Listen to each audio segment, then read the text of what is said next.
Olá, boa tarde. Estamos aqui com os especialistas em financiamento imobiliário, Daniela, Davi, Esther. Vamos aí tirar as dúvidas, né, de como funciona um processo de financiamento imobiliário, enfim, são muitas dúvidas, muitas questões. Gostaria que a Dani começasse pela Dani e a Dani se apresentasse. Olá, boa tarde. Eu sou a Daniela, sou especialista em financiamento imobiliário. Atuo aí nesse ramo há aproximadamente 13 anos e espero que hoje esse podcast sirva aí para esclarecer as pessoas que estiverem assistindo, que elas possam aí sanar as suas dúvidas e espero que contribua um pouquinho com vocês. Ai, obrigada. Davi?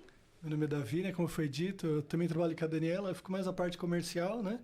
E estamos aqui para acrescentar aí, né? O financiamento habitacional é muito importante, né? Conquista de muitas pessoas, muitas famílias. Estamos aqui para interagir aí com a doutora Tatiana, é uma honra. Obrigada. Esther? Meu nome é Esther, eu tenho 22 anos e eu faço isso desde os meus 13 anos.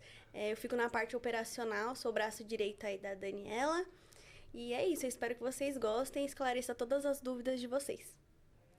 Maravilha. Financiamento imobiliário é algo muito importante, né? Um evento único na vida de uma pessoa. Então, muitos são as dúvidas. Então, a gente está aqui mais para trazer realmente os esclarecimentos, falar dos cuidados, as principais dúvidas, né? Porque é algo, assim, muito importante na vida né, de uma pessoa, né? É uma conquista muito importante, né?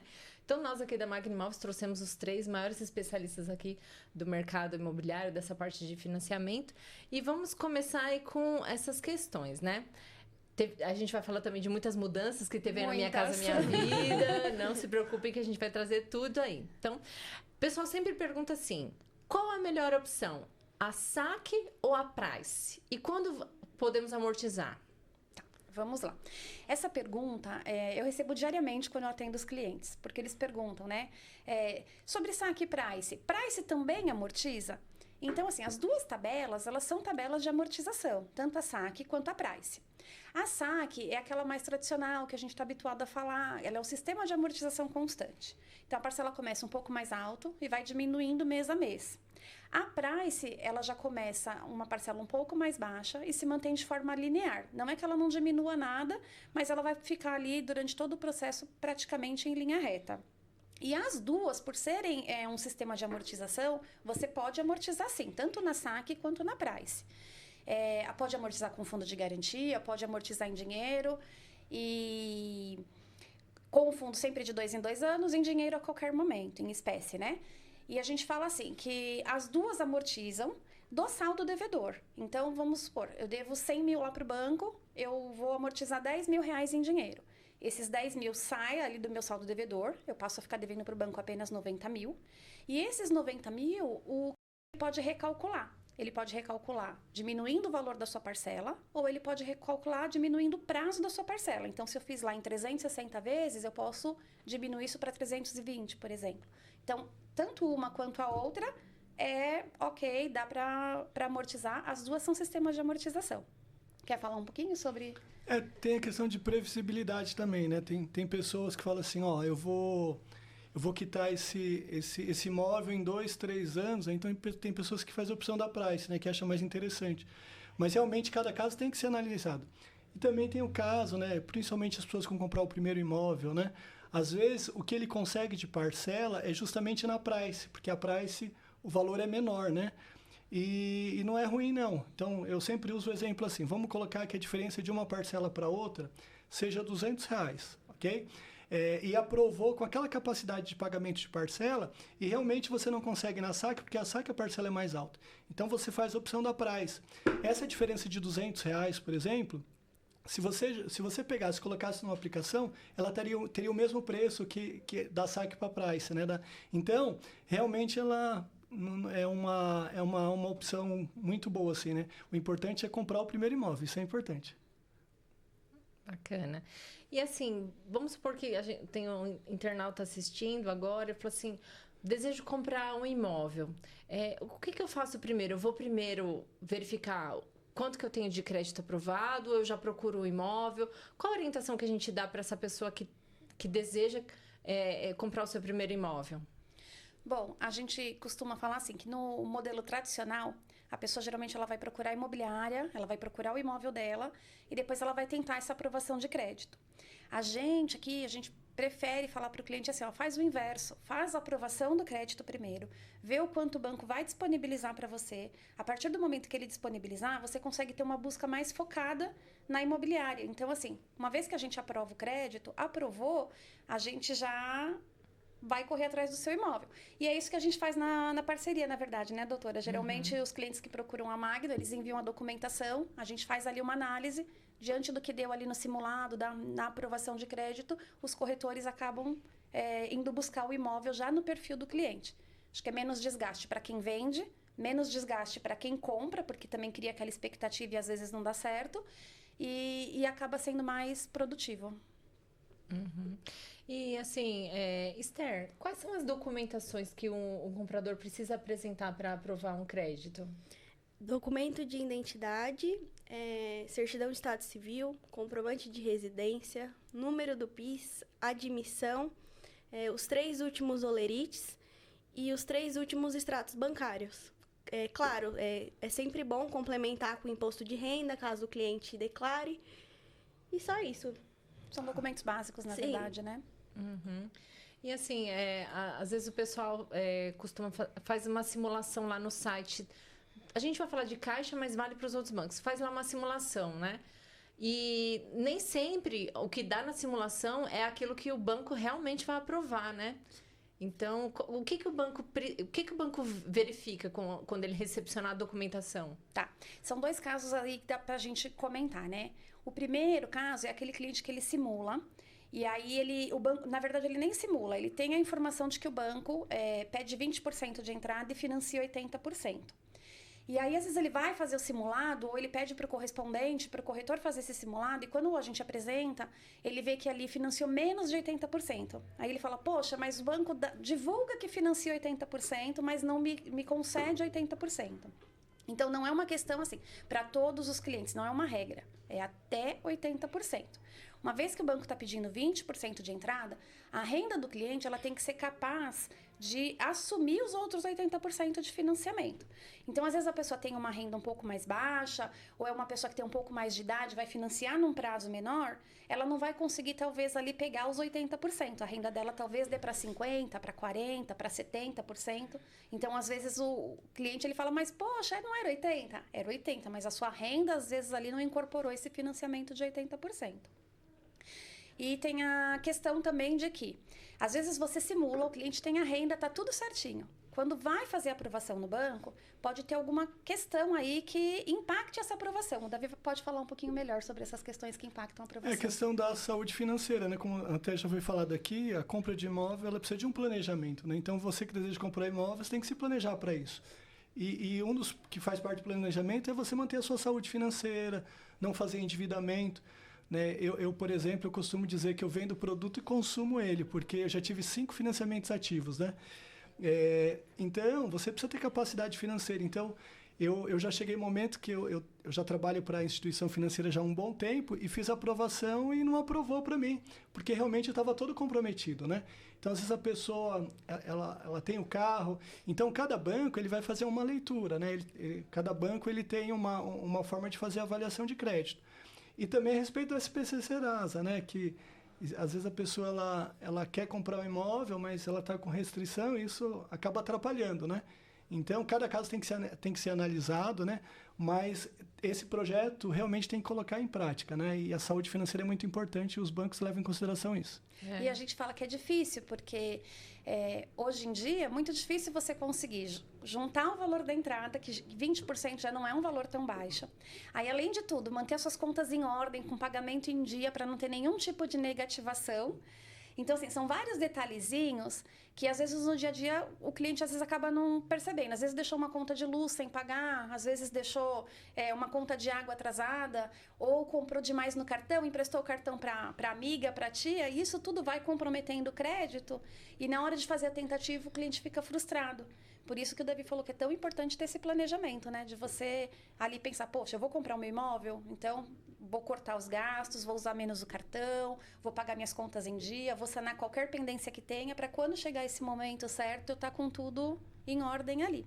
E uma das dificuldades que a gente fala também é a questão da informalidade, né? Hoje, quantos brasileiros estão aí trabalhando de forma autônoma, de forma informal também? E isso é um grande problema hoje nas aprovações de crédito, quando o cliente não consegue provar ali para a instituição financeira a renda dele. E às vezes tem o caso também do devedor contumaz, né? Ele deveu no mercado a vida inteira, ele limpa o nome e quer o crédito em todo e qualquer banco. E não é bem assim, né? Ele acha que o banco tem que prestar o dinheiro para ele de qualquer jeito, né? E também tem um caso, você teve um caso bem interessante, doutora, que eu peguei uma vez, que o cliente ele trabalhava para uma rede de hotéis, ele era uma pessoa simples, assim, mas ele ganhava até razoavelmente bem. E a gente conseguiu fazer o processo de financiamento e ele falou assim, eu morava 15 anos de aluguel, eu não sabia que eu conseguiria comprar o meu imóvel. E depois que a gente sentou para conversar tudo, eu vi que realmente tinha uma oportunidade. Ele me agradeceu muito. Então, existem muitas pessoas que pagam aluguel, que têm condição de entrar no financiamento, né? E realmente falta informação, né? Então, isso também é um outro contraponto. Tem pessoas que podem sim, mas realmente precisa colocar em prática isso aí, dá para conquistar o imóvel sim. E a gente brinca também que a gente não desperdiça cliente, né? O cliente que não aprova hoje, que não tem condições hoje, se bem trabalhado, ele compra daqui 6 meses, ele compra daqui 1 ano. Porque o cliente que é informal, ele consegue formalizar a renda dele. É só uma questão de tempo. Então, começa a movimentar a conta, declara o imposto de renda, ou que tem uma negativação, você consegue trabalhar, faz o acordo, começa a pagar em dia, parcela, lá na frente a gente vai conseguir. Então eu falo assim, se hoje não deu certo, não pode perder as esperanças, porque a gente prepara esse cliente para num futuro próximo ele conseguir fazer a compra. Uma questão muito importante, quais são os cuidados que o cliente comprador precisa ter na hora de fazer um financiamento imobiliário? Quais são as cautelas que ele precisa ter? Bom, eu acredito que, tirando toda essa questão que a gente falou aí, né, de você tá pronto, ter esse planejamento preparado, manter essa saúde durante o processo, porque a gente até comenta sobre isso, é um processo de financiamento, então não é uma vez que você está aprovado para sempre. Você tem que manter aí durante todas as etapas desse processo a sua saúde financeira, não é porque aprovou que você fala, agora eu posso gastar, eu vou me endividar. Esse é um dos principais requisitos para a questão de crédito. Agora, um conselho, né, se eu pudesse deixar aqui, seria também para a questão assim, de procurar um local, né, uma imobiliária confiável, que tenha um corpo jurídico, que vá ajudar também o cliente na questão de prazo, hoje em dia o que a gente mais vê é a pessoa assim, desesperada, eu preciso assinar o meu contrato porque tem multa, eu vou perder a entrada, agora eu não fui aprovado, o que eu faço da minha vida? Então, quando você também tem um suporte de um bom corretor, de uma boa imobiliária, de um bom corpo jurídico, isso vai ajudar o cliente a passar por esse processo de uma forma bem tranquila. Eu brinco assim, que eu atendo clientes que passam pelo processo tranquilamente e no dia da assinatura lá da compra da casa mesmo, ele está feliz da vida. E tem aquele cliente que passa por esse processo assim, bem turbulento, porque realmente ele, às vezes, ou fez sozinho ou não fez com uma equipe que poderia ajudá-lo. Então, tem essas questões. Você vê mais alguma coisa que você... Não, é isso mesmo. A gente já conhece a doutora Tatiane, o pessoal da Magno, e isso é legal que a Daniela falou, né? De você realmente acreditar no cliente. Ainda que ele não esteja pronto para compra nesse momento, existe um outro ponto que é importante também, que eu acho que a doutora Tatiane deve pegar bastante, é você também entender o seu perfil, né? Existem pessoas que ela olha o imóvel e ela fala assim, eu quero aquele imóvel de 500 mil. Mas a capacidade que ele tem é de compra de um imóvel de 300 mil. E por que não comprar um imóvel de 300 mil? Né? Ele é um trampolim. Então, é muito importante isso também, você ter essa consciência. Né? Existem pessoas que ficam falando assim, não, eu vou esperar mais um pouco porque o mercado vai melhorar e vai baixar o preço. É o contrário, né? Eu compro imóvel até para investimento, uso, às vezes, recurso do banco para investimento, e eu posso dizer assim, desde que eu trabalho com imóvel, eu nunca vi o imóvel diminuir o valor. Pelo contrário, né, ele está sempre valorizando e, por isso, as pessoas realmente, os investidores estão migrando aí para o campo imobiliário. Até pegando um gancho, né, nisso que o Davi falou, é muito comum você falar assim, as pessoas falam, vou esperar a taxa baixar, né? Porque a taxa hoje de juros não está tão boa, então vou esperar baixar para mim comprar o imóvel. Quando essa taxa baixa, todo mundo vai querer comprar imóvel, a lei da oferta e procura. Esse imóvel vai subir de preço. Então, assim, às vezes vale a pena você comprar agora, onde a taxa está mediana, e comprar num valor mais acessível do que você esperar daqui a um ano, talvez a taxa baixar ou não baixar, e já comprar num valor já superfaturado, porque quanto mais demanda, mais sobe o preço dos imóveis, né? E aí o preço do imóvel sobe e a renda do pessoal não acompanha essa subida. Então, às vezes, o que dá para comprar hoje, talvez se esperar mais um pouquinho, não dá para comprar depois, né? A gente vê, né, assim, até mesmo no ramo da construção. Antigamente você via tantos sobrados em condomínios, né? Que o pessoal ali conseguia ter acesso e comprar. Hoje esse produto já migrou para os apartamentos, né? Tipo estúdio, 40 metros quadrados. Então, conforme a renda não vai acompanhando, você vai tendo que ir comprando algo menor, talvez, que te dê acesso a isso. Então, eu falo que o melhor momento foi ontem, né? Para comprar o imóvel. Exatamente, né? Mas ainda tenho hoje, dá para seguir no hoje. Por isso que é importante não perder tempo e procurar realmente uma imobiliária, um corretor idôneo, que esclareça todas as dúvidas. Essa questão também de prazo de entrega, né? Eu recebo muitos clientes lá que falam assim...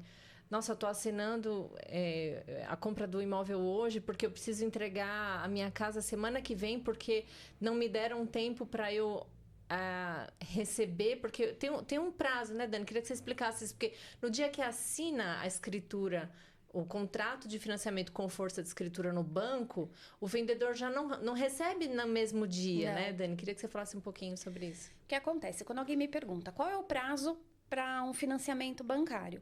Cada caso é um caso e milhares de coisas podem acontecer durante esse processo. Mas a gente fala que geralmente em até 30 dias, né? Do dia que você faz a aprovação do crédito do cliente, até 30 dias você consegue fazer a assinatura no banco. Ou seja, o banco que você está financiando te chama lá para você fazer a assinatura de compra. E eu sempre aconselho, né, os meus parceiros que no contrato particular entre o cliente e comprador e o vendedor, que esse prazo seja dilatado para 60, 90 dias. Por quê? Além dos imprevistos acontecerem, quando a Caixa chama você para assinar, o vendedor não recebe ali o valor de financiamento, de fundo de garantia ou até mesmo de subsídio quando tem. Essa documentação acaba ali na Caixa, é levada para o cartório de registro de imóveis. O cartório fica pelo menos 15 a 20 dias aí com esse processo para registrar, para transferir para o nome do novo comprador.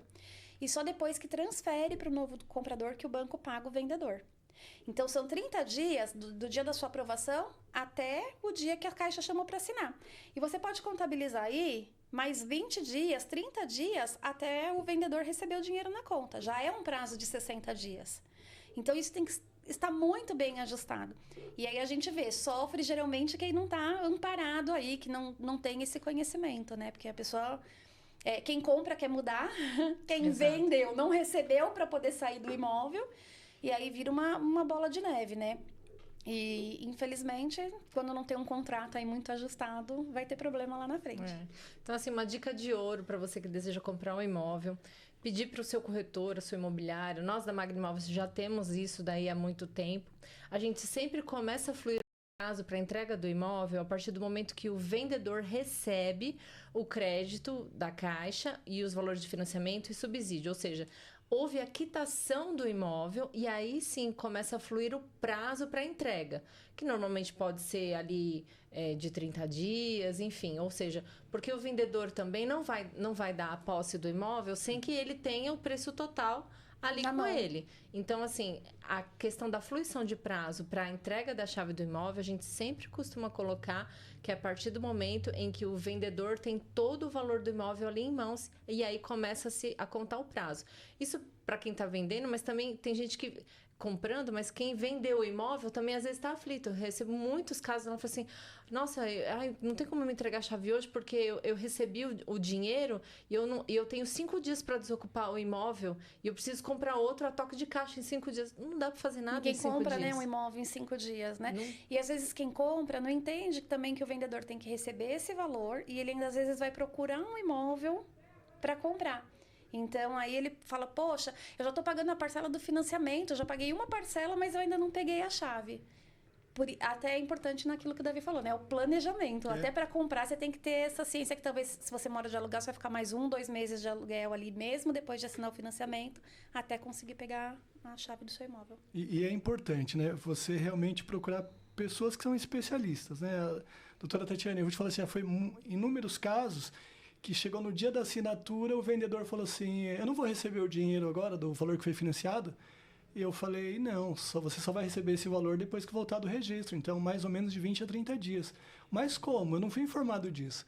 Então, você vê como que é importante realmente, né, você procurar profissionais, né, que vai trazer esclarecimento para trazer uma segurança jurídica, como foi dito. A pessoa precisa comprar um imóvel, ela precisa tocar a vida dela, porque se ela está vendendo, existe um motivo sério. Mas ela precisa de uma informação correta. Então, isso é muito importante. É verdade. Um caso curioso que aconteceu no escritório uns tempos atrás é que a gente foi explicar, era uma senhora, né, e nós fomos explicar com toda calma, todo cuidado, como é que funcionava o processo de financiamento, qual era o momento que ela iria receber o valor integral de FGTS, do crédito imobiliário, do subsídio, enfim. E ela falou assim, doutora, mas eu não tô vendendo meu imóvel fiado, como é que eu vou assinar a escritura do meu imóvel? Eu vou receber só daqui 30 dias. Não, fiado eu não quero. Eu falei, não é fiado. Não, mas se eu não recebo na hora, é fiado. E aí foi engraçado, mas ela entendeu, compreendeu perfeitamente, e aí nós fizemos todo o acompanhamento dela até o recebimento, porque essa questão, a Magna Imóveis tem essa preocupação, né? Não é que assinou a escritura, acabou, não. A gente tem toda uma preocupação, vamos acompanhar até a pessoa receber efetivamente o crédito, até efetivamente a pessoa pegar as chaves do imóvel, e a gente até auxilia naquela questão de transferir água, transferir luz, transferir condomínio, transferir IPTU. Então, a gente tem toda essa preocupação da pessoa se instalar e tudo. Então, a gente tem essa questão do pós-venda e nós fazemos o acompanhamento até o final, né? Inclusive passando contas. Então, às vezes, a gente dá todo esse suporte aí e assim, tem dado super certo. A doutora comentou, e é muito comum, né? Assim, como eu atendo, às vezes, o cliente final, porque por mais que às vezes ele passa por uma imobiliária ou não, às vezes no final sou eu que vou fazer aquele alinhamento ali na hora do financiamento, né? E às vezes você vê o vendedor não querendo pagar o comissionamento da imobiliária, ou o comprador indo buscar esse vendedor sem uma imobiliária para pagar talvez um pouco menos no imóvel. E aí é um grande risco, porque assim, diversas vezes a gente já viu assim, sentar na mesa do banco com um contrato pronto, com tudo feito, todo o processo ali passou durante 30 dias naquela expectativa, e o cliente declinar a compra ou declinar a venda, justamente porque assim, não teve uma boa base intermediadora. Então, na verdade, eles não conseguiram se ajustar ali na hora da assinatura. E aí, quem vende não quer mais vender. Às vezes, quem compra não vai mais comprar. E aí, o negócio, a gente fala assim, né? Caiu ali na hora da assinatura do banco mesmo. Então, inúmeras vezes, como eu tenho um pouquinho já de experiência nisso, várias vezes eu consigo ainda dar uma revertida, tentar explicar todas essas questões, mas você vê que às vezes um negócio mal feito lá atrás, depois vai gerando um processo mais doloroso aí para o cliente. É verdade. Você vê muitos clientes assim falando, nossa, eu tive uma experiência horrível, minha experiência foi péssima. Então tem que ver também, né? Eu acho que é um conjunto. É muito importante você ter um correspondente, né, que vai olhar todas as questões para você, vai te dar segurança de que você pode comprar, que você tem um crédito aprovado, ou te ajudar nesse percurso todo, mas é muito importante você ter também uma outra base, que a pessoa que está vendendo, que está administrando ali essa venda, para poder te dar todo esse suporte. E a gente às vezes vê, né, Dani, algumas propagandas assim, que eu digo que enganosas ou até mesmo não verdadeiras, que falam assim, olha, imóvel 100% financiado. Isso não existe, né, Dani? Realmente, quando é um imóvel na planta ainda, a gente até sabe que tem aquela questão, o imóvel às vezes foi construído, né? E foi avaliado já, porque já usou recursos do próprio banco, foi avaliado num valor maior, então eles acabam meio que financiando 100%, mas porque o valor passou por um valor maior. Mas hoje em dia eu falo assim, como tudo aqui no Brasil, direto, todos os dias a gente ouve falar de alguém que caiu em algum golpe ou alguma fraude, porque assim, quando é muita vantagem, né? Quando algo te dá muita vantagem, a gente tem que parar, pensar, respirar, pensar, será que é o melhor caminho que eu tô seguindo? Porque às vezes não é a realidade, não é a verdade, né? Hoje os bancos pedem aí pelo menos 20% de entrada, então precisa dessa programação. É uma jogada de números que a gente costuma dizer, né? Então, realmente, aqui em São Paulo, é muito difícil você ver o imóvel que realmente você consiga financiar 100%. Né? Talvez se fosse lá no interior do interior, né? Onde a terra é muito barato, talvez a pessoa conseguisse isso através de subsídio do governo, né? mas realmente não existe. Alguém vai ter que pagar essa conta aí, né? Então, aqui em São Paulo, na capital, eu acho que realmente o máximo de o valor de financiamento que o banco financia é até 80%. E além do valor da entrada, né, queria que você explicasse o que a gente pode colocar como entrada. Às vezes não é só recursos próprios, tem a questão do subsídio FGTS, tem o valor da documentação. Tem. A gente brinca assim, né? A questão da entrada, ela não necessariamente é em dinheiro. Ela pode ser o subsídio que o governo dá do plano Minha Casa Minha Vida. Ela pode ser em fundo de garantia, mas ela pode entrar também como uma outra casa, né? Uma casa como forma de pagamento de entrada, ou uma moto, ou um carro. Esse é um acordo aí entre compradores e vendedores, né? Então, às vezes, eles me perguntam muito assim, mas eu preciso dessa entrada para o banco? Não, a entrada é pactuada entre comprador e vendedor. O banco não vai se envolver nisso. Então, se tem uma moto, se tem uma casa, o banco vai cuidar só do que é fundo de garantia, financiamento e subsídio do governo. Então, o cliente ele tem que estar preparado para essa entrada e tem que estar preparado para o valor de documentação. Que também eu brinco que eu tenho um post no Instagram, assim, eu arrancando os meus cabelos, tipo, quanto você gasta com a documentação. Porque é veiculada hoje com a internet, com acesso fácil, muita informação e muita informação que não procede, né? Exatamente. Então, geralmente, eu falo para os meus clientes assim, eu estimo para todos os meus clientes que eles gastam 5% mais ou menos do valor do imóvel, do valor da compra, com a documentação do financiamento. É sempre 5%? Não. Se você já tem imóvel no nome, talvez essa documentação ultrapasse de 5%, porque você não vai ter desconto lá no cartório. Uma outra questão é, às vezes, se o imóvel tem um valor mais baixo, aqui na Prefeitura de São Paulo, o ITBI pode ser isento, se for o primeiro imóvel, se tiver abaixo de 224.700. Então, tem algumas regrinhas que pode baratear ou pode encarecer a sua documentação. Mas, em média, a gente costuma falar aí para o cliente 5%. E, Davi, explica aí pra gente essa questão. Porque o que eu mais atendo hoje é cliente que fala assim pra mim, eu tenho direito de 50% de desconto na minha documentação, porque é o meu primeiro imóvel. E eu fico assim, olha, é a maior dificuldade você fazer o cliente entender que ele não tem desconto de 50%. Então, quando eu falo 5% para o cliente, ele acha que ele vai pagar 2,5% e vai dar tudo certo com a documentação. Você tem 50%, né, no registro sobre o valor financiado, né? E as pessoas chegam e falam assim, não, mas eu tenho direito a 50% de tudo. Eu falo, mas onde você viu isso? E você vai ver várias matérias na internet falando a respeito disso. E realmente não é verdade, né?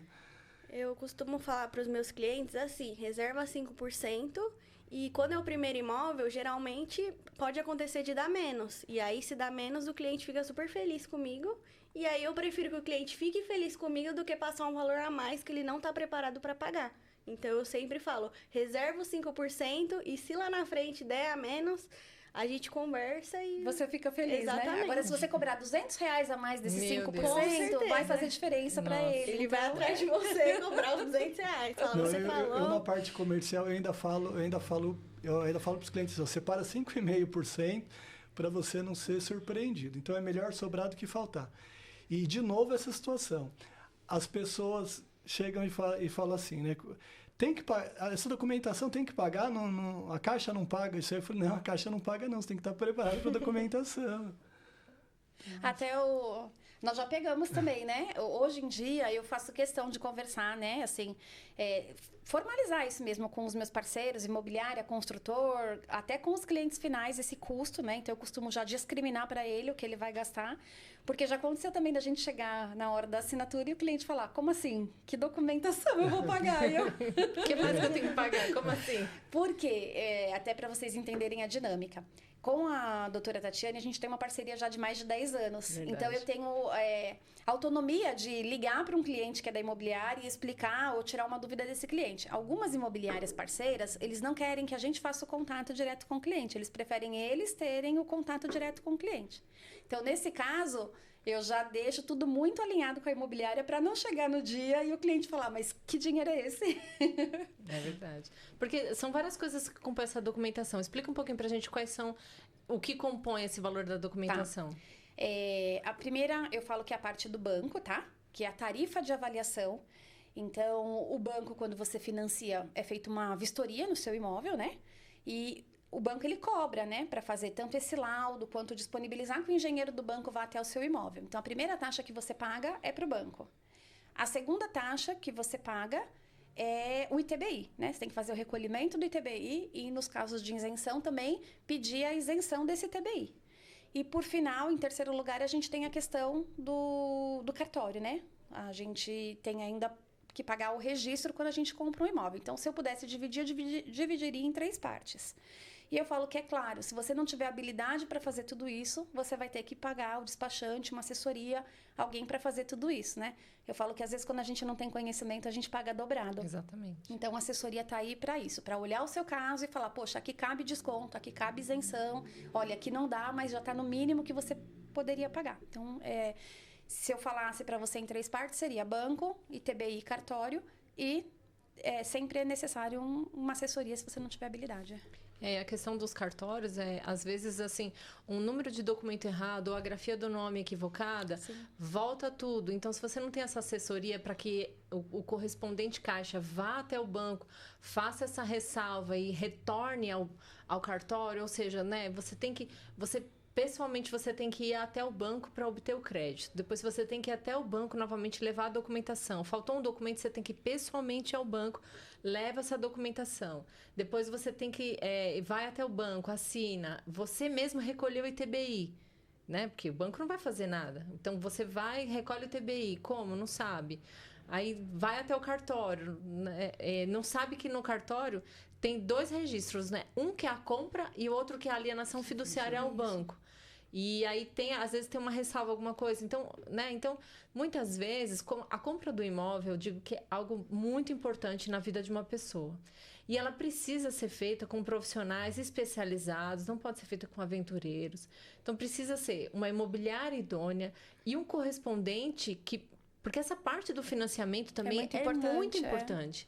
Então, assim, precisa ter uma assessoria de ponta, alguém que vai fazer, né? Porque a gente fala assim, a Dani faz tudo, né? A equipe da Dani faz tudo, Davi, Esther. Então, assim, eles fazem tudo. Então, leva a documentação, faz a aprovação do crédito junto ao banco, leva toda a documentação, então faz toda essa ponte. E aí só vai lá para assinar. E aí eles imprimem a guia do ITBI, fazem os pagamentos, vai no registro, leva na caixa de volta para poder a caixa pagar o vendedor. Já sabe, assim, olha, acredito que o crédito vai liberar daqui 5 dias. Então, tudo isso para a pessoa ter uma...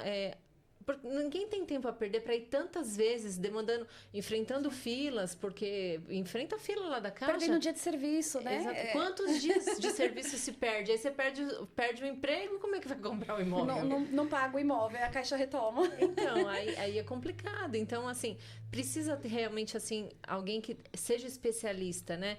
Que muitas vezes fala assim, olha... Aí eu escuto muita coisa, eu aprovei lá com o correspondente um valor de prestação que, tipo, ultrapassa o salário da pessoa, mas como que você teve uma aprovação desse jeito? Então, assim, cuidado, é muita cautela, precisa ter muito cuidado, precisa ter pessoas idôneas, especialistas idôneos para cuidar do seu caso, porque a compra do imóvel é muito importante, tanto para quem está comprando, como também para quem está vendendo, Sim, né? Com certeza. Muitas vezes ali é um dinheiro de uma vida toda, né, ali naquele patrimônio. Então, assim, essas coisas precisam ter muita cautela, muito cuidado, muita atenção para não cair em golpe. Enfim, a gente escuta muita coisa por aí, Sim. né, Dani? Eu falo que quem acha caro, né, pagar por um bom serviço, não sabe o preço do que é pagar por um mau serviço, Exatamente. Né? Às vezes você vai pagar 2, 3 vezes do que você pagaria ali se você já tivesse se organizado com isso, né? Além de tudo, eu falo assim, né? Poxa, enquanto a gente está aqui, e olha que nós estamos em 3 da mesma equipe aqui, a gente tem mais 2 pessoas, a Laura e a Vitória, trabalhando lá no nosso núcleo, que continuam demandando aí os processos. Então, enquanto a gente está aqui, tem alguém da equipe trabalhando para que o processo não fique parado. E a gente vê isso agora, né? A gente falou que vai falar um pouquinho sobre mudanças e amanhã é um dia de marco, né? Para o programa Minha Casa Minha Vida. A gente vai entrar depois nesse assunto, mas a partir de segunda... Para imóveis usados, aqui na região sul e sudeste, a Caixa só vai financiar 50% do valor do imóvel. E aí a gente tinha vários processos aí em andamento que precisam ser assinados até amanhã porque senão o cliente não tem. O cliente está com 20% de entrada. Mudou a regra, na segunda ele não vai ter 50% de entrada. E eu falo, poxa, que delícia, a gente vinha conversando isso vindo para cá. Falei, que delícia você ir pro podcast e saber assim, todos os meus contratos deram certos, todo mundo vai assinar amanhã, é um dia cheio de assinatura, mas todo mundo vai conseguir comprar com 20% de entrada, porque a gente trabalhou e conseguiu, né? E eu falo, poxa, imagina quem está sozinho ali, correndo na agência com a sua própria documentação para tentar esse financiamento. Provavelmente é o sonho da pessoa, às vezes o sonho de uma vida inteira indo pelo ralo, porque vai mudar a regra e a gente tem que se adequar às novas regras, né? Não tem o que fazer. Então é importante ter uma assessoria. Exatamente. E é tão importante assim também, é tão sensível a respeito também do gerente parceiro, né? Então, a gente não demanda processo só para uma agência. Então, às vezes também a pessoa vai fazer um financiamento, eu vou direto naquela agência. Às vezes aquela agência, às vezes o gerente não tem expertise em habitação, ou de repente o gerente está de férias. Então, a gente também tem esse cuidado de ficar ali assistindo o seu processo, né, para que a coisa aconteça.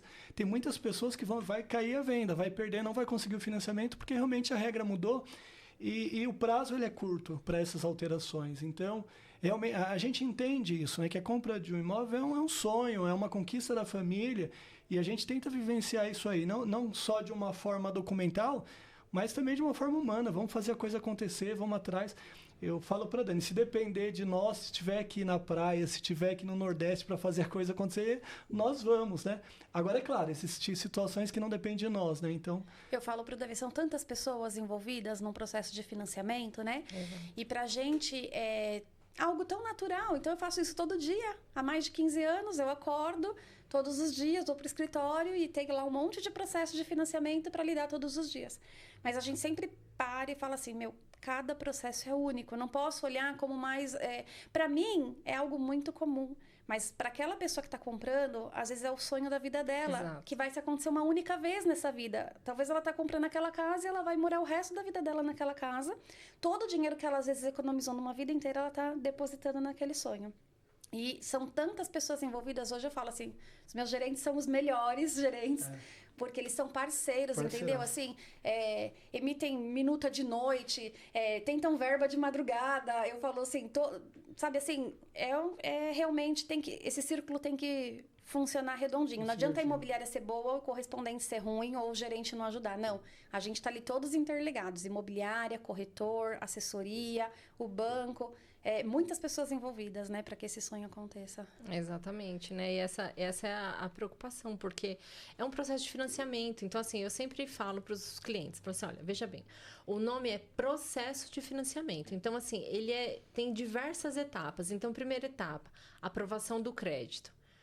Significa que aprovou meu crédito, eu vou assinar? Não é um direito adquirido. Então, são várias etapas. Então, etapa 1 vencida, aprovou o crédito. Etapa 2, engenharia. Então, vai um engenheiro do banco no imóvel verificar condições de habitabilidade, se o valor está compatível com o valor que está ali no processo de financiamento, vai verificar questões de medidas.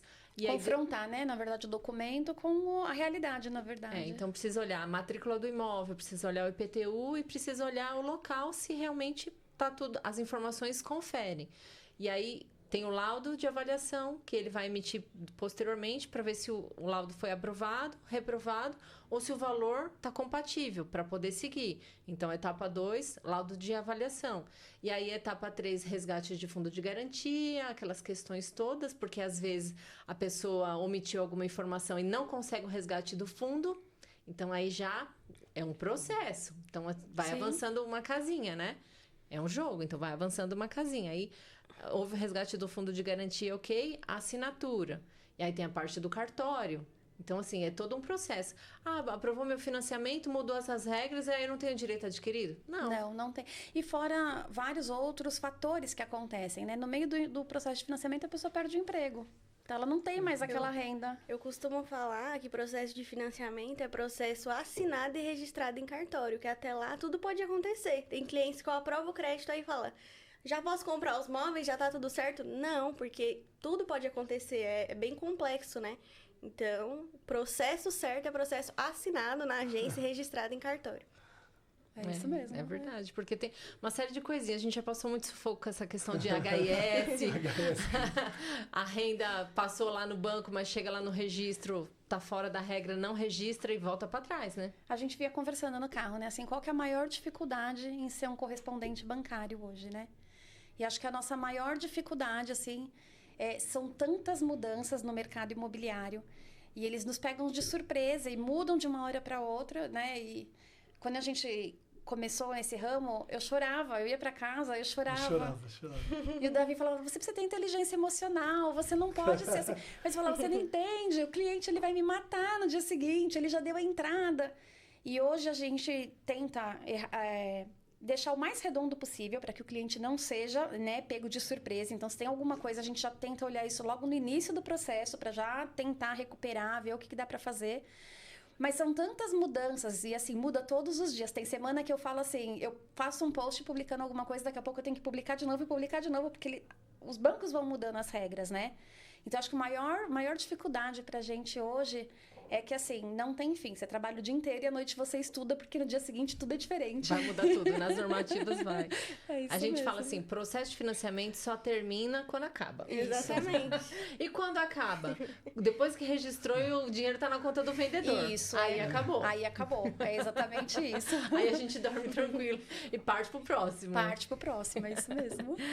E assim, a questão da taxa de engenharia, que é um valor de 750, que é um adiantamento da engenharia. Por que isso é uma responsabilidade do comprador? Tá, vamos lá. Hoje, os bancos privados e os bancos públicos, todos eles cobram a tarifa de avaliação do engenheiro, tá? Os bancos privados, eles cobram de uma única vez. Quando o banco emite o contrato e chama o cliente para assinar, ele cobra ali. A Caixa Econômica, ela usa um sistema diferente. Ela cobra R$750 pela vistoria do engenheiro. Então, para o engenheiro se deslocar até o local e fazer o laudo, ela cobra R$750. Depois, lá na assinatura do contrato, ela cobra essa diferença aí. Eu sempre falei assim, quando eu comecei a trabalhar no mercado imobiliário, eu não entendia também por que o comprador que tem que pagar, se quem está vendendo é que tem que deixar o imóvel em ordem para venda. Mas a gente entende assim, que quem compra é ele que está precisando tomar o crédito emprestado. Então, é ele que está precisando do financiamento bancário. Então, esse é um dos motivos dele pagar. Por quê?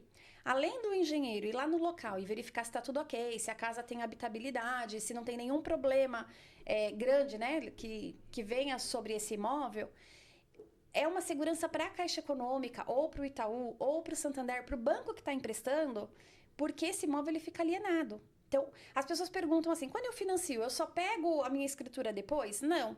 Quando você financia, o imóvel já vai para o seu nome. Então, se eu comprei um imóvel, fica lá. O imóvel foi vendido para a Daniela Miranda, alienado ao banco X. Então, esse imóvel sempre vai estar alienado. Se a Daniela não pagar esse imóvel, o banco vai retomar esse imóvel. Então, essa engenharia, ela serve tanto para uma segurança do banco que está emprestando, quanto do cliente que vai adentrar nesse imóvel. Por isso que a responsabilidade é do comprador e não do vendedor. Até uma questão de... Já teve venda que declinou porque realmente o engenheiro reprovou por algum motivo. Uma trinca, né? Então, na verdade, é uma segurança também para a pessoa que está comprando. E a primeira relação que o banco tem é com o comprador e não é com o vendedor, né? Então, realmente, eu também, no primeiro momento, eu não entendi, mas quando eu fui estudar... É que o comprador fala assim, se eu estou comprando de você e a casa está com uma trinca e foi negado o laudo, você que paga esse laudo, que você que deixou a trinca lá no seu imóvel. Mas não é bem assim, é eu que dependo do financiamento, eu que estou comprando, eu que pago esse engenheiro. Também é seguro, né? Você ter essa garantia, né, como comprador. E quando o engenheiro reprova, essa taxa não é devolvida, né? Porque ele teve o trabalho de ir lá e laudar, né? Como que funciona? Nos bancos privados, como a taxa de engenharia é cobrada lá no final, se o laudo não der certo, o processo vai se encerrar por ali, porque realmente não vai haver financiamento de um laudo negado e o cliente não tem esse custo. Como a Caixa Econômica, ela paga para o engenheiro, né, ir até o local, esses 750 o cliente perdeu, não tem como reaver. Poxa, e por que a Caixa Econômica ela cobra antes e os bancos privados não cobram? O fluxo de financiamento na Caixa Econômica ele é muito maior do que o de um banco privado. Então, para o banco também arcar sempre com essa vistoria e levar o prejuízo nas que não derem certo, é um fluxo muito grande. Ele tem que pagar para o engenheiro, porque o engenheiro está indo, está executando o serviço, se deu certo ou se deu errado, o engenheiro fez o papel dele.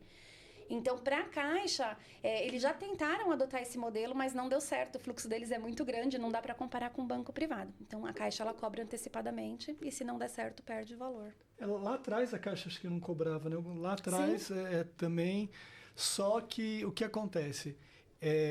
Por algum motivo a venda caía e a Caixa Econômica ficava com esse prejuízo, né? Então, acho que é por esse motivo eles cobram esse valor de 750.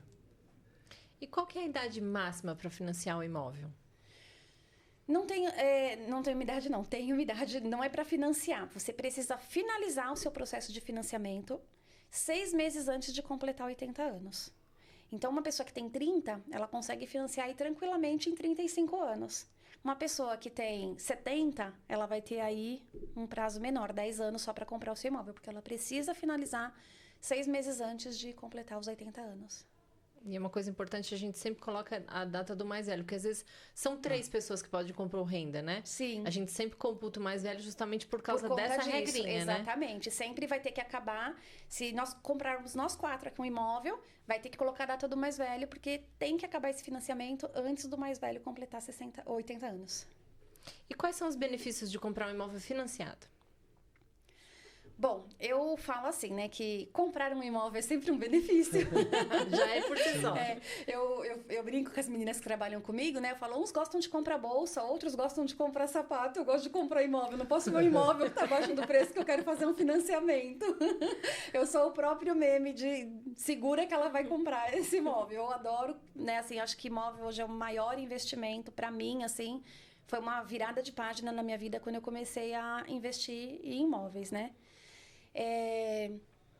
As taxas de juros, elas são atrativas de financiamento, né? Quando você compara com qualquer outro tipo de empréstimo pessoal, ou um empréstimo empresarial, ou até mesmo um empréstimo consignado, geralmente a taxa de juros do imóvel, ela é mais vantajosa. Então, se você é um empreendedor, se você é um empresário, às vezes você vai descapitalizar o seu dinheiro para comprar um imóvel, vale mais a pena você comprar ele financiado, porque ele rende muito mais se você deixar o que você tem lá aplicado ou investido em um outro produto. Mas o Davi pode falar melhor que... O Brasil, nós temos muitos problemas no Brasil, né? Mas, principalmente quando a gente fala do Minha Casa Minha Vida, a taxa de juros que a pessoa paga quando ela vai fazer a aquisição do primeiro imóvel, ela, teoricamente, ela é barata. Então, por exemplo, se você tivesse o dinheiro, vamos fazer uma suposição que você tivesse o dinheiro para comprar um imóvel à vista. Se você pegasse esse imóvel, não comprasse à vista, colocasse numa aplicação, fizesse um financiamento, você pagaria o financiamento e ainda sobraria um dinheiro, para você ver que realmente é importante. Eu comprei o meu primeiro imóvel, eu lembro disso, né? O meu primeiro financiamento foi no imóvel no extremo da Zona Leste. Eu paguei 36 mil. Aí eu vendi esse imóvel por 100 mil e fiz um outro financiamento, comprei um na Penha por 185 mil. Vendi por 350 mil. Eu posso dizer para você assim que se eu não tivesse tomado essa decisão lá atrás, talvez eu estaria pagando aluguel. Então, assim, realmente é bem interessante. Hoje a gente tem até uma mentalidade até um pouco diferente.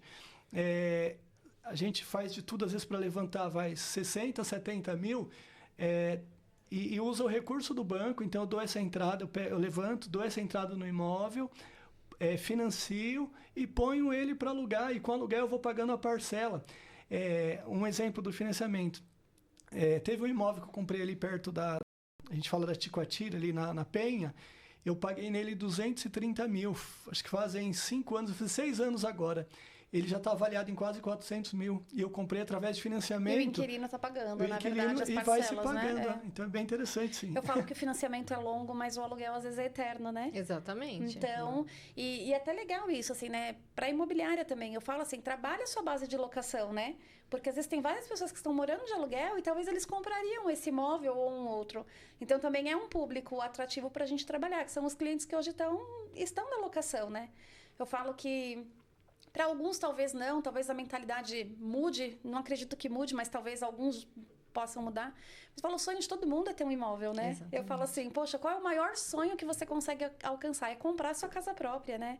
Eu falo que é algo que todo mundo quer, né? Eu falo, até os super coaches aí de investimento e tal, eles falam... Eles estão mudando, né? Hoje já estão mudando já a teoria. Eles pregaram muito tempo contra, na verdade, né? Mora de aluguel, tudo, mas eles também têm os imóveis deles locados, Exato, né? Então... Eles investem em imóveis. Todos eles ou vieram ou migraram para o ramo imobiliário. Ou vieram do ramo imobiliário ou migraram para o ramo imobiliário. Exatamente. E como que faz um autônomo que tem renda informal para comprar um imóvel? O que ele precisa? Poxa, é tão difícil hoje em dia, né? Porque depois da pandemia, então, acho que o número de informalidade aumentou, né?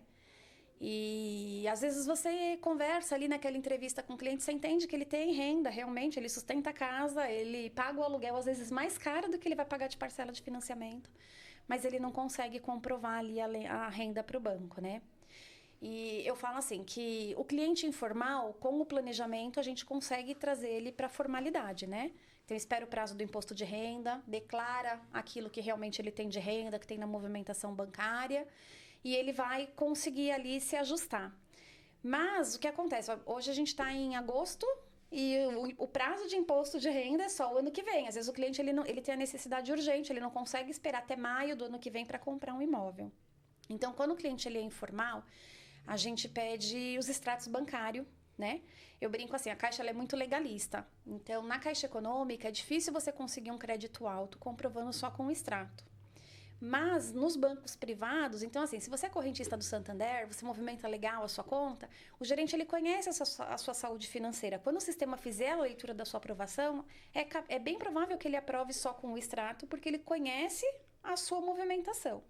Agora, o maior desafio que a gente enfrenta hoje é que agora vieram os bancos digitais, né? E os bancos digitais não fazem financiamento imobiliário. Isso é um outro, né? Eu acho que o Inter faz, né? Certo, É o Inter que eu tenho conhecimento, é o Inter. É o Inter, Mas hoje você pega muito C6, Nubank...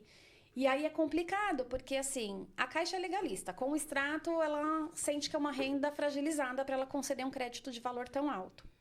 O Santander, o Itaú e o Bradesco vão falar, poxa, eu não conheço esse cliente, ele não tem nada aqui comigo. Então, como que eu vou avaliar esse cliente confiando apenas na movimentação de extrato bancário? Então, é bem difícil. O que a gente consegue fazer, assim, é juntar o maior número de informações que a gente tem, né? Então, poxa, a pessoa é corretora, junta a carteirinha do Cresce, junta o extrato para fazer uma defesa lá no banco e tentar alguma aprovação. Poxa, motorista do Uber, manda lá o seu contratinho com o Uber, mostra as entradas do Uber no extrato e a gente vai tentando driblar aí.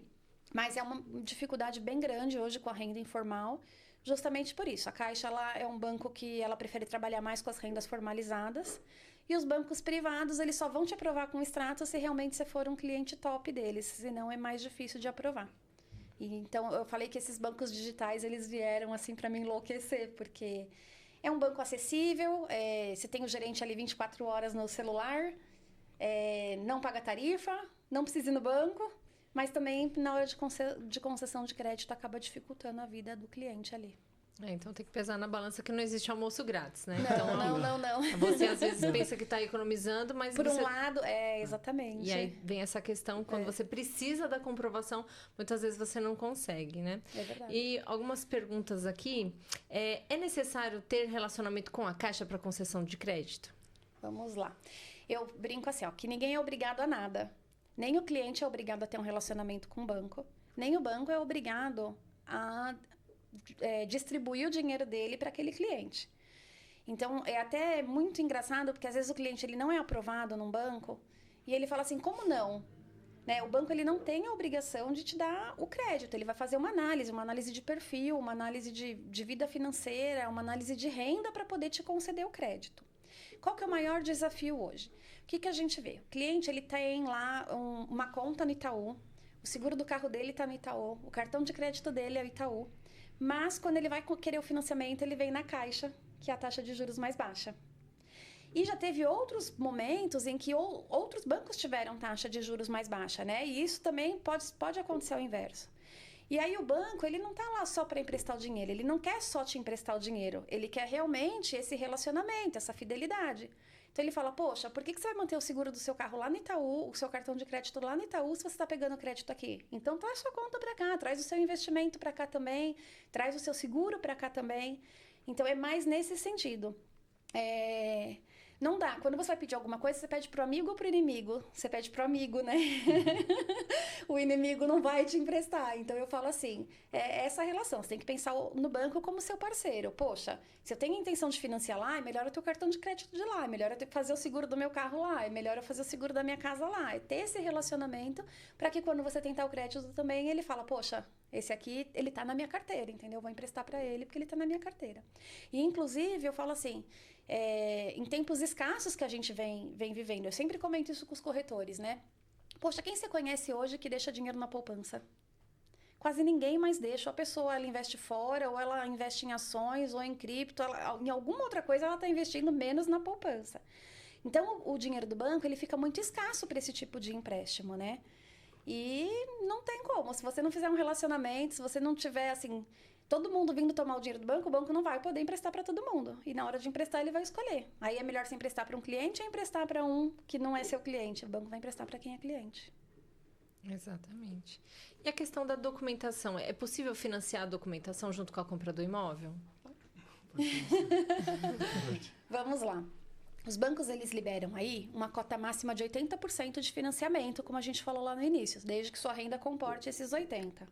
Se eu estou pegando emprestado do banco 80%, eu já estou na minha cota máxima, então não consigo embutir mais a documentação. Agora, se eu estiver pegando 75%, 60%, abaixo de 75%, eu tenho sim o benefício de colocar 5% de documentação no financiamento.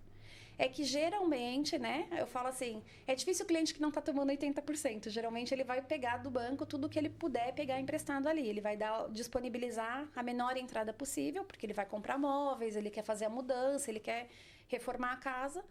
Então, na verdade, ele tem que reservar esse dinheiro à parte, porque se passar de 80%, o banco não te empresta. Na maioria das vezes, quando o cliente ele fala que é incluir a documentação, ele já está totalmente tomado, né? Então, às vezes, dificilmente a gente consegue fazer a coisa acontecer dessa forma. Porque realmente é questão do comprometimento, né? O cliente ele só pode comprometer 30% da renda dele. Então, soma-se a renda familiar, ele só pode comprometer 30%. Isso não é nem a Caixa Econômica, o Itaú, os bancos privados. Na verdade, o Banco Central controla isso aí, né? A respeito do comprometimento. O que, às vezes, como correspondente, a gente pode ter um pulo no gato, né? Às vezes, se a pessoa consegue pagar a parcela e, de repente, fazer um outro endividamento, às vezes a gente tenta, sei lá, fazer um parcelamento no cartão de crédito, às vezes a gente consegue fazer isso num caso ou outro, né? Para tentar facilitar. Mas, realmente, cada caso tem que ser estudado e ver se a pessoa realmente vai conseguir fazer isso. No Itaú, dá para embutir 80% mais 5% de documentação. Porém, o cliente ele tem que ser Uniclass, Personalité, vai depender ali do perfil do cliente. Se for muito bom, aí o Itaú empresta 85%. Foi bem lembrado pela Esther que o Itaú também financia 90% para os clientes que são Personalité. Personalité só, né? Então... E tem uma coisa legal também, né? Que é isso que eu falo assim, a gente tenta não perder clientes. Então, essa é a questão da parceria, né? Que a gente tem com a Magno. Cada cliente a gente vai analisar e vai ver todos os caminhos possíveis.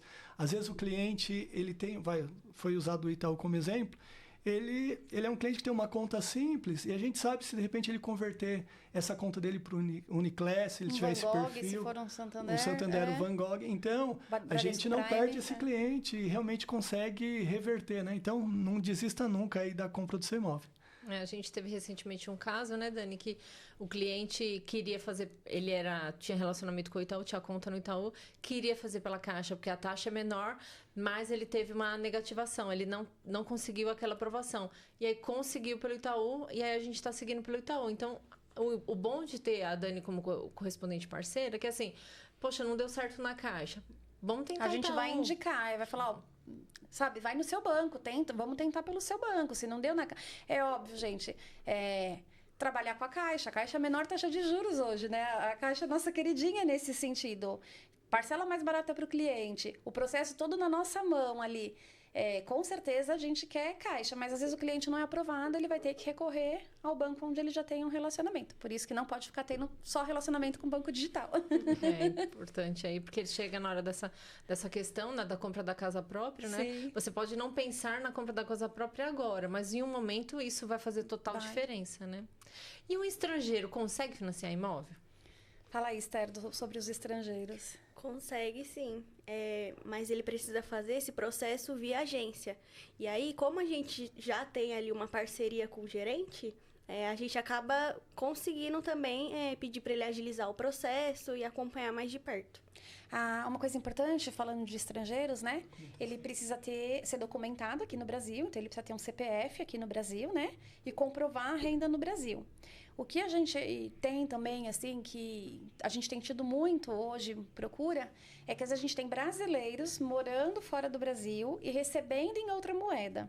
Esse cliente também consegue comprar, mas aí como o olerite dele, o recibo dele ali, ele vem em outra língua, ele tem que ser traduzido, juramentado, para que esse processo aconteça dentro da agência, já nos trâmites corretos. Mas tanto o cliente estrangeiro consegue comprar, quanto o cliente que é brasileiro e trabalha e tem renda estrangeira. Entendi. Tem uma coisa legal também, que eu já peguei agora esses dias aí, é o vendedor, né? Às vezes o vendedor ele tá em outro país, ele faz uma procuração, porque às vezes ele vai para um outro país e não fez essa procuração. Uhum. Então, hoje, por exemplo, nós temos opções. Por exemplo, esse meu caso, o vendedor ele tinha firma aberta aqui no cartório da Ponte Rasa. E foi feito tudo de forma digital, online, e não teve nenhum problema. Ele fez a procuração de lá. Fez por videoconferência, né? Pelo notariado. Ai, que ótimo. Notariado, isso mesmo. Essa modernidade está chegando nos bancos, né? Isso que eu ia perguntar. Hoje, antes de vir para cá, eu tive a notícia que a partir de segunda, a Caixa vai aceitar, não o contrato, mas todos os formulários assinados pelo Gov. Que então, ótimo. isso já facilita bastante, né? Porque a gente tem aquele problema, imprime, assina, escaneia, fica em má qualidade. Então, agora pelo Gov, eu acho que vai facilitar bastante, né? E essa modernidade tem que chegar, né? A procuração digital, a assinatura digital, até que a gente consiga aí fazer o processo sem sair de casa, né? A assinatura de contrato de financiamento digital. Ai, que delícia que vai ser, né? Vai ser muito bom. E Dani, conta um pouquinho pra gente dessas mudanças, que tem muita mudança pra acontecer aí, né? Você já deu um spoilerzinho, mas entra mais em detalhes aí pra gente finalizar. Vamos lá. A gente fala que o programa Minha Casa Minha Vida é recorde, né? Cada ano que passa, assim, o governo disponibiliza um valor e no ano seguinte, chega em abril, esse valor já acabou, porque cada ano mais é uma crescente essa questão de compra de imóveis, né? E aí o banco, ele precisa pulverizar. Então, para as regiões sul e sudeste, né? E eu falo especificamente para essas duas regiões porque abrange aqui pra gente. A principal mudança é que para os imóveis usados, então, tudo que eu vou falar aqui de mudança não se aplica aos imóveis novos, até porque você que é construtor, você que trabalha com imóveis novos, são os imóveis novos que fomentam esse mercado da construção civil, o mercado imobiliário. Então, para esse nicho de produto, nada muda. Todas as mudanças que a gente vai falar agora é só para imóvel usado. Então, sul e sudeste, a partir de segunda-feira, os imóveis do Minha Casa Minha Vida só financiam 50%. Então, se eu estou comprando um imóvel de 200 mil... pensando que eu ia dar 40 mil de entrada, agora eu preciso dar 100 mil de entrada. Pra gente, né, que trabalha no mercado, é uma triste notícia, mas a gente entende também essa pulverização, eles precisam distribuir aí, e por mais que a gente não concorde, a gente tem que trabalhar com o que tem hoje na prateleira, né? E o que tem hoje é 50% para imóveis usados. Outra notícia também que veio aí, que impacta bastante o nosso mercado, é que embora o Minha Casa Minha Vida novo e usado tinha subido para 350 mil o teto, para usado ele cai novamente para 270 mil. Tá? Então, assim, hoje o teto máximo para imóveis usados fica em 270 mil. Se você quiser comprar um novo até 350, ele entra no Minha Casa Minha Vida, mas um usado é só 270. Com todas essas mudanças, que mudar aquela faixa lá 1, 2 e 3 também do programa Minha Casa Minha Vida.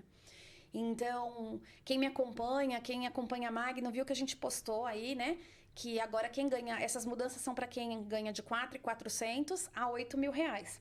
E como mudou a faixa, subiu um pouquinho. Então, isso ajuda a gente mais um pouquinho. A nova faixa 3, ela é de 4.700 a 8 mil. Então, para você que ganha menos de 4.700, nada muda, nem no novo, nem no usado. Para você que está nessa faixa de 4.700 a 8 mil, aí você vai ter o impacto dessas mudanças. Imóvel até 270 e 50% apenas de financiamento. Se é SBPE, também nada muda. Nada muda no SBPE. A gente brinca que é uma cama, né? Uma cama de casal com um cobertor de solteiro. Vai puxar de um lado, vai puxar de outro, em algum momento ali vai faltar pano.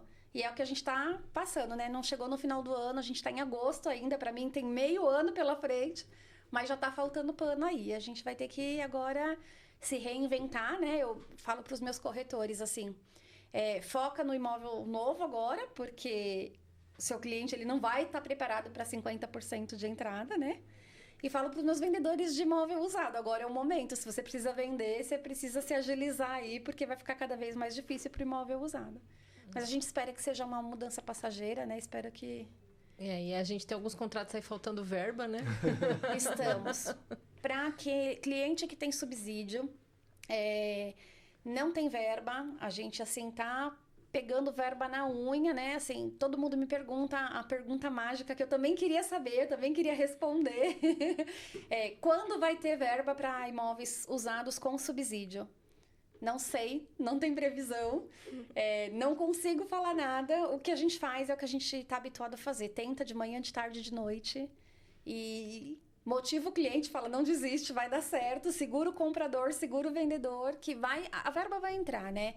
Eu falo, poxa, em 15 anos trabalhando com a Caixa Econômica, eles nunca, pararam por falta de verba. Vai demorar? Vai. Nós já passamos outros tempos, até junto com a Magno, né? De escassez aí de verba. Meu Deus do céu, que agonia. Mas eu falo, a gente vai conseguir, a gente vai vencer com esses contratos aí. Hoje o corretor falou pra mim, usa sua influência. Eu fiz, como eu queria ter essa influência. Mas é isso, né? Então, assim, tempos difíceis, né? Tempos sombrios, a gente já imaginava, né? Que estariam por vir aí para o mercado financeiro, principalmente dos usados. E agora é isso, né? Matar um leão por dia e se preparar para o próximo. Ter calma que vai dar tudo certo. Vai dar as mudanças, né? Se adaptar às mudanças, né? Outra coisa, assim, que eu ficava muito descabelada, né? E eu falava assim, eu não consigo lidar com essa mudança. Muda toda hora e o que eu vou explicar para o cliente? Hoje eu entendi assim, não é a Dani que muda, não é a Magno que muda. Exatamente. É o banco e a gente vai ter que se adaptar a essas mudanças, entendeu? Não adianta chorar, não adianta reclamar. Eu falo assim, enquanto tem várias pessoas reclamando, eu continuo lá, trabalhando, entendeu? Eu falo, vai entrar, uma hora vai entrar. Fazer a minha parte e acreditar que vai dar certo, né? É um processo de financiamento. Então, Sim. assim, as regras mudam no meio do jogo? Sim, é a Caixa. E é assim que funciona. E assim, e aí vai dar certo. Vamos ter fé que vai dar certo. Vai dar. Os nossos internautas aí têm alguma pergunta que a gente já não tenha respondido pra gente encerrar? Tem só uma pequena dúvida sobre subsídio. O que compõe o subsídio? Porque tem pessoas que conseguem mais desconto, outras menos. E é verdade, é mito ou verdade que não é ideal você amortizar nos 5 primeiros anos do apartamento, o imóvel? Tá, vamos lá. Primeiro eu vou falar sobre a última pergunta, que é a questão da amortização. Quando você tem uma renda inferior a 4.700 agora, você vai ter aí um subsídio do governo. O governo entende que ele precisa te dar esse subsídio, uma ajuda de custo aí na entrada do seu imóvel, para você comprar esse imóvel. Se você usa esse subsídio e no mês seguinte você quer amortizar, o governo vai entender o quê? Você não precisava da minha ajuda. Aliás, você tem dinheiro, você já está quitando o seu imóvel antecipadamente. Então, ele vai pedir para você devolver esse subsídio para ele. Então, vamos supor que eu usei R$1.000 de subsídio e eu estou amortizando 5.000. Eu vou dar 5.000 lá para o banco vai reter os 1.000 de subsídio e vai amortizar só 4 do meu imóvel. Então, todo mundo que compra no Minha Casa Minha Vida, que é beneficiado com o subsídio, o ideal é que você quite ou amortize esse imóvel depois de 5 anos. Poxa, mas eu já queria amortizar. Então, vai guardando lá na sua poupança, na sua caixinha lá de dinheiro, vai colocando lá e depois de 5 anos você faz essa amortização para você não perder o subsídio, né? Às vezes, quando a gente vê clientes que pegaram aí R$300, ele prefere já amortizar e perde R$300. Mas a gente tem clientes que têm 50.000 de subsídio. Exatamente. Aí não dá para perder 50.000, né? Em tempos atuais não dá para perder nada, na verdade. E aí eu respondo a próxima pergunta, né? Que fala sobre o porquê que esse valor aí diferencia tanto de subsídio para um cliente e para outro. Primeiro, imóveis novos dão mais subsídios do que imóveis usados, sempre fomentando o mercado da construção civil. Então, imóveis novos dão mais subsídio. Quando a pessoa tem um dependente, que ela consegue comprovar um dependente, ela também tem esse subsídio dobrado.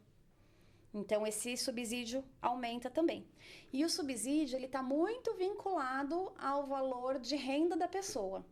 Então, eu vou usar um caso prático. Eu tive uma cliente recentemente, a renda dela era R$ 1.900 e ela tinha uma filhinha de 3 anos. Ela comprou um imóvel, ela conseguiu acho que 48 mil de subsídio, um imóvel novo. Por quê? É imóvel novo, a renda dela está abaixo de R$ 2.000 e ela tinha um dependente. Então, esse subsídio ficou gordinho. Às vezes, o cliente, ele está na faixa de subsídio, que é até 4.700, mas ele ganha 4.300. Então, o subsídio dele vai ser bem pouquinho, porque ele já entende que esse cliente de 4.300 tem muito mais poder aquisitivo do que o de 1.900. Então, ele precisa de menos ajuda do governo. Né? E aí, se for imóvel usado, vai reduzir um pouquinho. E se não tiver dependente, mais um pouquinho. Então, por isso que você vê essa diferença aí. Por que alguém conseguiu 50 mil e por que alguém conseguiu só R$ 1.000 de subsídio? E também tem a ver com o valor do imóvel também, né? Tem. Quanto mais alto o valor do seu imóvel, né? Seu Porque, poder de na compra verdade, é maior. uma questão social mesmo. Então, quem que precisa mais, né? Uma pessoa que ganha 6 mil, 7 mil, 8 mil, ou uma pessoa que ganha 1.900? Então, realmente é para suprir nessa necessidade aí. E também é um direito constitucional, né? Constitucional, que todos têm que ter direito à moradia, né? Então, o governo também não está fazendo favor. Ele tem que cumprir, né? Exatamente. A Constituição. Com esse dever dele, na verdade. Gente, foi ótimo. Agradeço muito a Eu adorei explicação, também. a aula de vocês, porque é uma verdadeira aula, né? Financiamento é um negócio muito complexo e vocês, assim, especialistas, anos de parceria. Ai. Então, assim, foi ótimo. Agradeço muito a participação de vocês. E convido aí todos vocês para conhecerem a Magna Imóveis e saber que a gente tem esses super parceiros aqui para te ajudar na compra do seu imóvel, na compra da sua casa própria. E é isso aí, pessoal. Muito obrigada pela participação de vocês. Espero que vocês tenham gostado. Curtam, compartilhem. Ai, agradeço comentem. demais. Ganhei caneca personalizada ainda, ó. E é isso. Espero que a gente tenha aí contribuído, né? Com todo mundo que participar, que assistir aí também depois desse vídeo. E que seja de grande valia. Se deixasse, a gente ficava aqui o dia inteiro, porque financiamento é muito assunto. Mas eu acho que foi legal. Gostei bastante. Obrigado, quero agradecer a todos. Obrigado, doutora Tatiana. A doutora Tatiana me ajuda muito também em direito imobiliário. Quando eu tenho dúvida, eu incomodo ela. É uma parceirona. Deus abençoe. Viu? Obrigada. Obrigada, prazer estar aqui, viu? Obrigada, gente. Tchau, tchau. Uhul!